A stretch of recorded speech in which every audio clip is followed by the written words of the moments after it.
so Dana White confirmed Henry Cejudo will not rematch Song Yadong, and I believe that's wrong.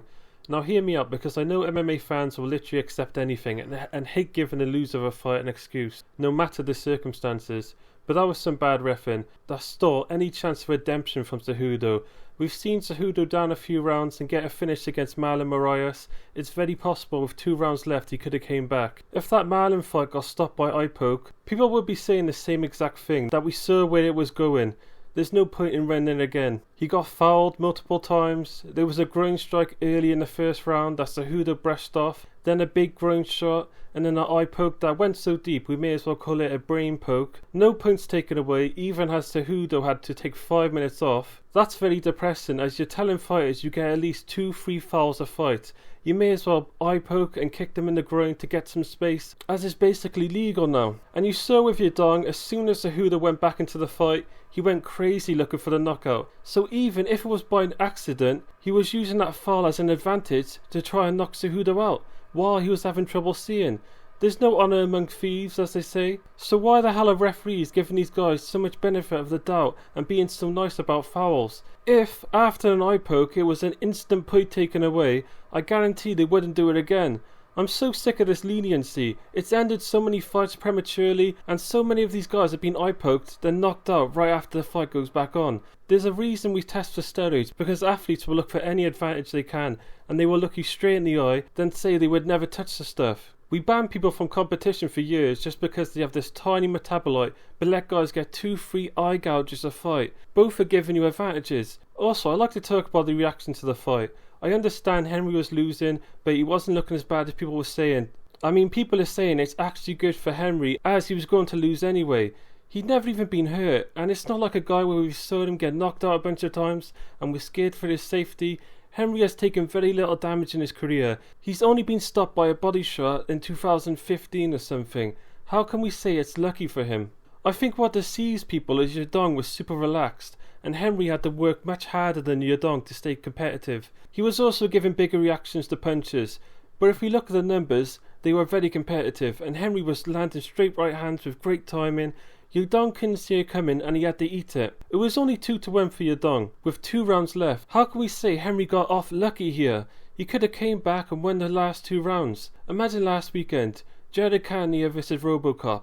Got stopped by an eye poke in the second round. You'd say, yeah, Jared got lucky. Robocop was walking through him and punched him around the octagon like he's Incredible Hulk. But Jared worked his way back into the fight. Anthony Pettis versus Stephen Thompson. Pettis was getting dominated, but he found the shot. Frankie Edgar versus Gray Maynard in fights 2 and 3 is infamous for Edgar taking a huge beating and coming back. And Henry was landing good backhands straight on Yadong's chin.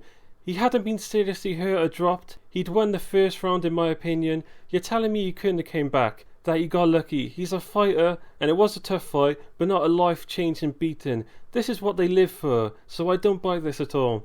Now Henry did mess up getting back into the fight when he was too compromised to continue, as I believe it would have been a DQ or a no contest, but I admire him trying to get into the fight. He did used to make fun of Aljo for apparently faking a concussion against Peter Yan, so he had to try.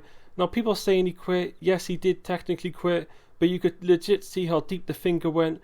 Blood was coming out of his eye in the corner, and how panicked he was when the fight started again, so I don't think he faked it at all. He just realised he shouldn't be fighting when compromised with a foul, and no point was even taken, so you just gave a huge advantage to Yadong that he should not have. Now it was cool seeing Henry, who's from the older generation now, against the new talent. Henry has slowed a bit, but he's still pretty fast. Even a slow Cejudo is fast and has a great chin still.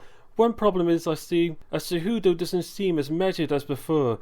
He still looks rusty to me, and he hasn't shaken that off yet. He kept ducking his head, giving a huge telegraph when he was going to punch, but when he just shot the backhand with no telegraph, he tagged Yadong. Cejudo also clearly has troubles fighting a taller guy, as once he blitzed in he would leave his head there. He hasn't acquired the footwork to be able to pressure while keeping defensively sound, which is why he kept ducking his head. Something like taking the outside foot position and angling off would help him fight in these taller guys. If you angle off, you also have the back take or can follow up with punches. I think him using more kicks, not just leg kicks. Your kicks are your long range weapons, so if you aren't having success boxing, you start using your kicks way more. A lot of guys limit themselves and get frustrated. Sometimes the guy has the advantage there. You need to see if you can out kick him instead of outboxing him. I also saw a lot of feints from Henry which had no purpose. Song knew Henry wasn't going to chase him in the wrestling, and Henry would duck his head lower to punch. Like if Henry started doing leg kick feints instead, I think he could have made Song bite, or if he really tried to chase Song in the grappling to where it's a legit worry. Yigdong though, he kept calm and waited for Henry to come to him, tried to catch Henry after he threw his punches, as Cejudo would just stand in front of him. Anyway, it was a good fight with a bad ending. I wouldn't mind seeing a rematch if Henry makes adjustments and hopefully he can shake the ring rust.